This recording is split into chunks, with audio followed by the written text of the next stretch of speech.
House Speaker Juliet Holness tabled two Auditor General reports yesterday.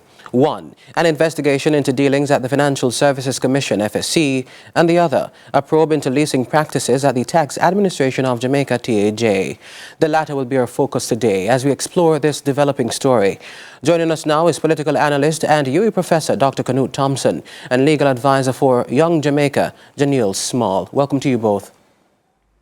Thank you. Thank you. Good afternoon, Ms. Small. Good afternoon, Mr. Thompson, and good afternoon, viewers. Thanks again.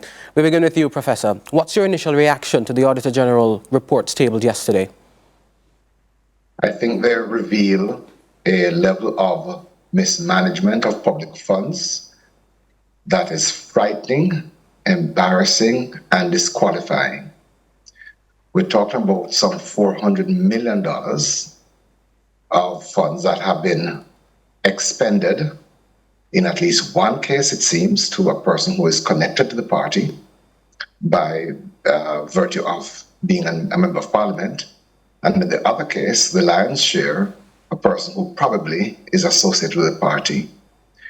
It is, given the limited resources that schools, hospitals, and other agencies have, it is unthinkable that the government should not for a couple of months, but for, in one case, 3 years, be expending this level of public money without any service or value in return. It is reckless, and the Minister of Finance, under whose portfolio TAJ falls, ought to be held accountable.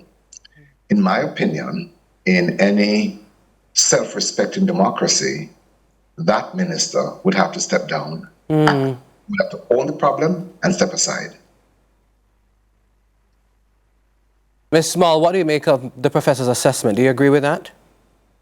Not entirely. I do think it's almost a gross exaggeration of the issue at hand. I think at the end of the day, there are recommendations that the the Auditor General rightfully made, and issues that she raised, which will be addressed. The TAJ themselves stated that they will address same. And so the gross dereliction that Mr. Thompson, or Professor Thompson, my apologies, is referring to, I do think it's, to me, an over-exaggeration of the issue. The Auditor General, if I may, just to finish, the Auditor General in her role rightfully audited the TAJ and released a special report, which raised issues. And as the government has always done, it's a listening government, and there is room for improvement in every agency. Well, in this instance, who do you think should be held accountable? And what does that accountability look like? Question is to me. Yes, okay. James If Small, that question is to me, I mean, as I said before, the Tax Administration Jamaica has already accepted the recommendations of the Auditor General and has said that it will review the asset management policy and to incorporate the relevant changes that the Auditor General has highlighted. So in my view, accountability in its truest sense is already being taken, and so as it relates to that, the TAJ. But Ms. Small, an agency doesn't take accountability, it's people who do so, yes? So Professor, who do you think should take the lion's share of the blame? Professor? Yes, I am of the view that whatever corrective measures are put in place are designed to prevent a recurrence of this kind. But the fact that we have $400 million on the ground, spilled, bled to connected parties, means that somebody has to be held accountable. And how do you exercise accountability? The minister, by stepping aside, owning the problem, would send a signal to his colleagues and to the country that if you oversee the misuse or waste of public funds, losing your position is a reasonable and probable outcome. Professor, I'm going to have to stop you there. We're going to go to a quick break, but we'll resume this conversation soon after. Stay with us.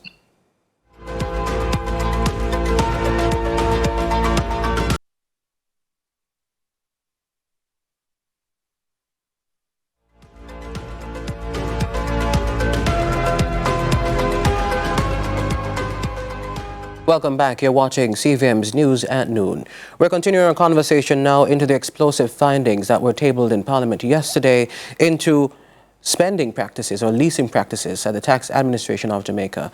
We're joined by Professor Knut Thompson and legal advisor to Young Jamaica, Janelle Small. Again, welcome to you both. Thank you for staying. Thank you.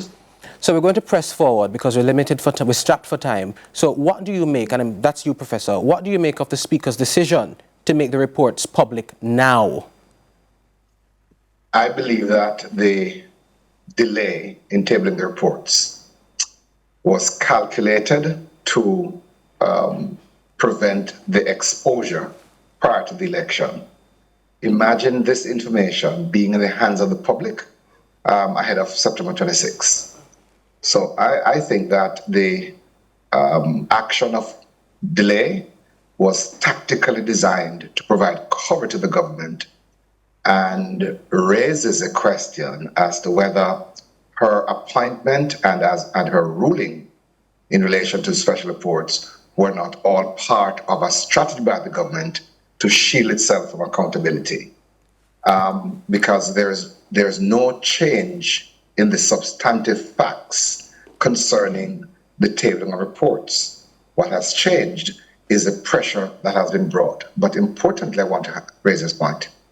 So, whilst acknowledging that the Speaker had no authority in law to reprimand the Clerk of the House, notice that she exercised what she thought was the principles of accountability by sending the clerk a letter of reprimand for failing to do what she's supposed to do. All right? The same principle applies to the minister. The minister did or failed to do what he ought to do in relation to the $400 million spent. What's accountability? So I'm not saying that the Speaker's actions were lawful. I'm only saying that it reflected or it reflects a philosophy of accountability where you say to an individual, not an institution, say to an individual, this record must be made for your failure. Professor, do you think the Speaker's tenure now is still tenable? And this question is also for you, Ms. Small, but let's start with the Professor. Should Mrs. Holness step aside? Without a doubt. There are 4 reasons she must step aside. 1, by issuing a letter to a civil servant,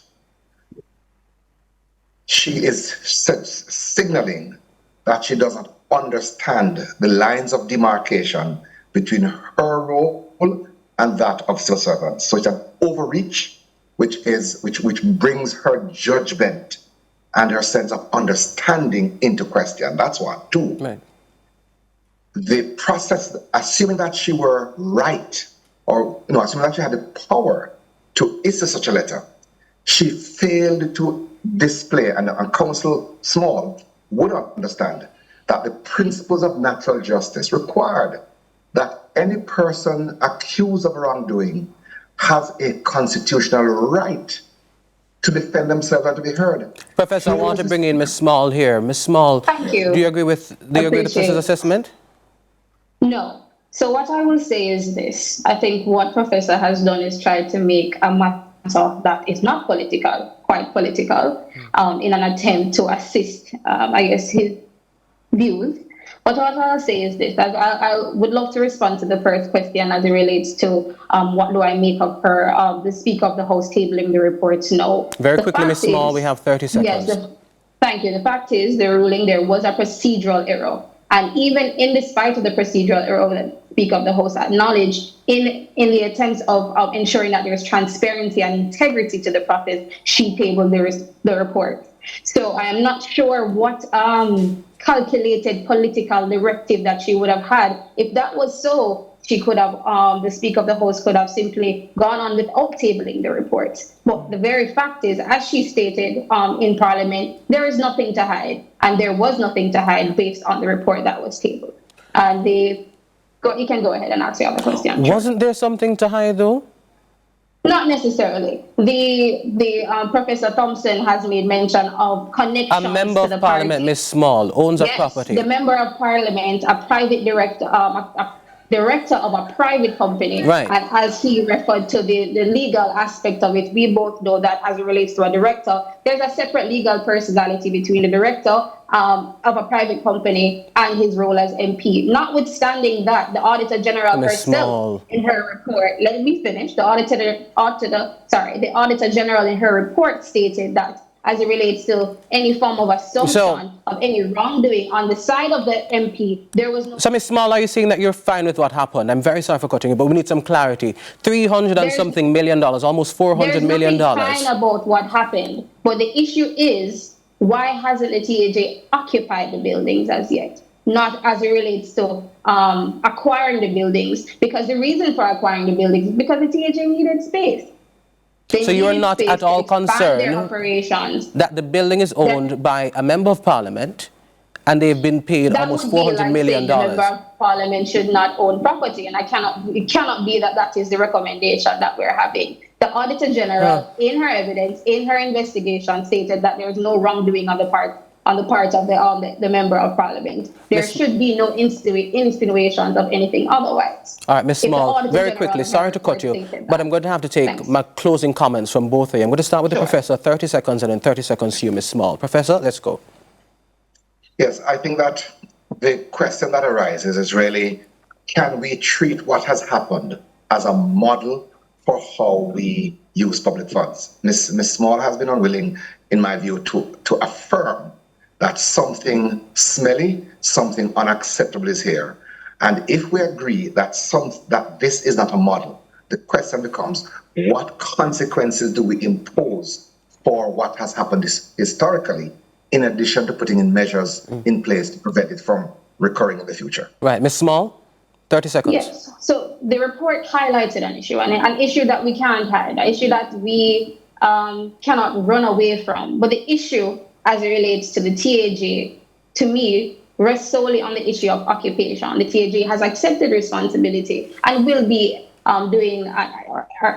incorporating those changes as they should be. And so the political intentions of the other side, frankly, have no place. And going forward, of course, they will ensure that there is advocacy and transparency, as the government of Jamaica always does. Thank you so much, Ms. Small. That was political analyst and UAE Professor Dr. Knut Thompson and legal advisor for Young Jamaica, Janelle Small. Thank you both again. Sure. Thank you.